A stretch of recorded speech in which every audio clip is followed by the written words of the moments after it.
Hello, I'm David Chaston with 90 at 9, brought to you by interest.co.nz. This week, get everything you need to know in 90 seconds at 9 o'clock.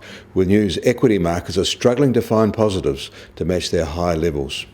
But first, in the US, the latest update on the National Activity Index produced by the Chicago Fed shows this assessment of economic activity running at its historical trend rate, which is 2.5%. 36 of their indicators improved from May to June, while 49 of them deteriorated. And in Congress, debt ceiling negotiations seem to be progressing civilly, and a deal seems to be close. But it does involve an increase of $320 billion, or 1.6%, taking it to $20.8 trillion, or almost 100% of current US GDP. Canada's wholesale sales dropped unexpectedly in May, down 1.2% year on year, and also an even larger shift lower from April. In China, regulators are targeting commercial banks' home loan business, part of efforts to ramp up scrutiny on the real estate sector's financing to prevent overheating risks. And China has launched a Nasdaq-style tech exchange. On its first day, the price of its 25 initial listings all rose, but the heavy hand of Beijing's controlling influence weighed on them all.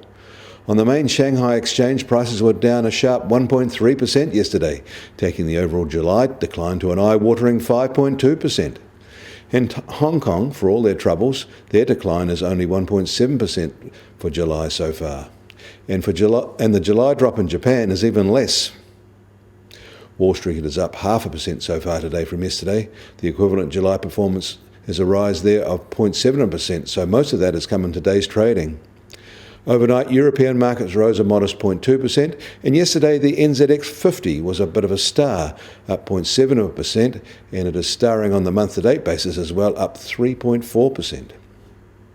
In Australia, the market numbers aren't so good, which is perhaps a little surprising given their great trade performance.